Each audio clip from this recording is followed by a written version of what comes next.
welcome Jenna Jameson.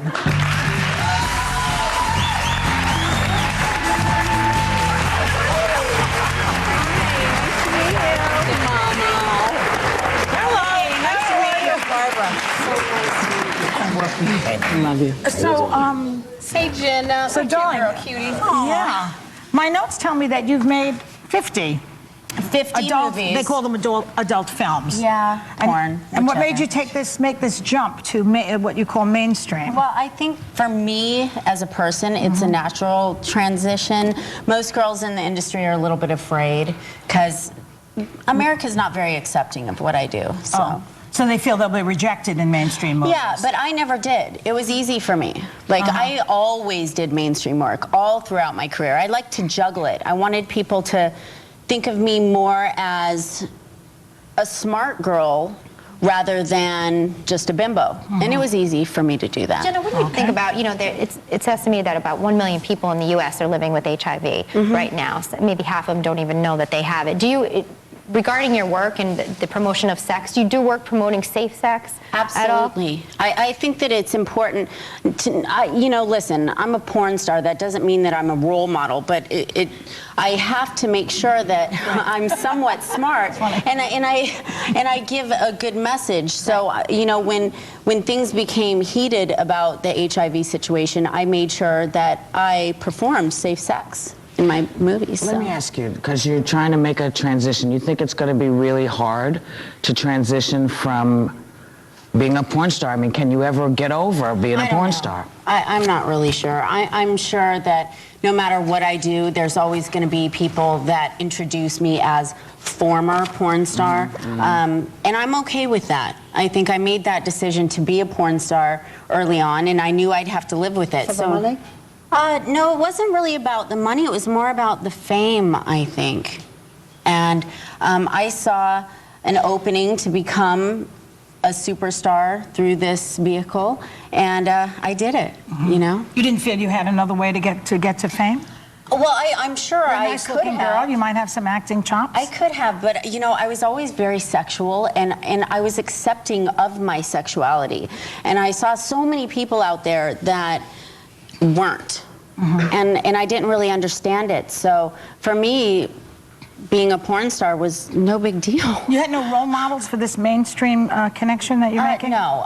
You know, my mother passed away when I was very young. My father raised me. He was very absent. So, yeah, I made all these decisions on my own. No, what I meant was, is there a former porn star who has made it into the mainstream that you could say, well, she did it? No, not really, No. because I think a lot of them had to denounce it in order to be superstars like Tracy Lords, who was like, oh, yeah, I had a fake ID, and they forced me into it. For me, it's like I made the decision, I own up to it, and now it's time for me to move on. I'm 34. Let's look at this movie, yeah.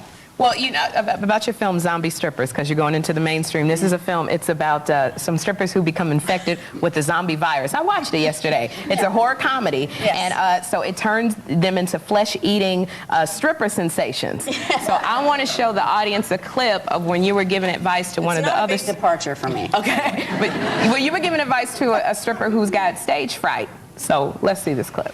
You have to be a warrior, a soldier, fearless, uninhibited, a stripper with a take-no-prisoners, raw survival instinct. So please, for my sake, suck it up.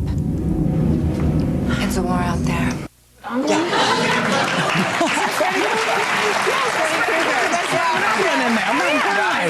Englund from Nightmare on Elm Street. You know, I was reading that you say that this movie has a message. What is it? Well, you know, obviously there's a lot of TNA, there's a lot of, you know, crazy gore, but there's also a lot of political undertones against the whole Bush administration. Really? Which everybody, yeah, you know. And that's part of the reason why I did the movie is I kind of fancy myself a little political girl, so I thought it was fun. And See, now that's a better career decision for you, from porn to politics. maybe I should run for president. That is I like that. I have to ask you something that's been in the news about you, and that is that you left porn because of your health and because you were so very thin, and that perhaps you know, that word anorexic. Well, how do you answer the fact It's that so funny. how is your health? And you are very thin. Oh, yes, I'm thin. Isn't that great? No. Listen, I don't believe in all the rumors. In today's world, everybody worries about whether or not they're heavy, whether they're thin. For me, it was about getting healthy. I went through a really hard time about 2 years ago. I had a miscarriage. I was diagnosed with malignant melanoma. I had to have surgery. Wow. I then sold my company, ended up having to get a divorce. And this was all in a span of about 9 months. And it wreaked havoc on me. And, you know, I got down to about 92 pounds. Good Lord. It was terrible. But that's how I dealt with stress, was Right. not eating. So now I'm, you know, on the road to recovery, and I'm happy. I have a great man, and I'm going to Jenna. dominate you. mainstream. Jenna, well, you know happy what? for you. Thank Girl, you. thank you so much for coming by and sharing with us. We so appreciate it. You guys, Zombie Strippers opens in theaters tomorrow. You'll learn how to pole dance and be a zombie. We'll be right back.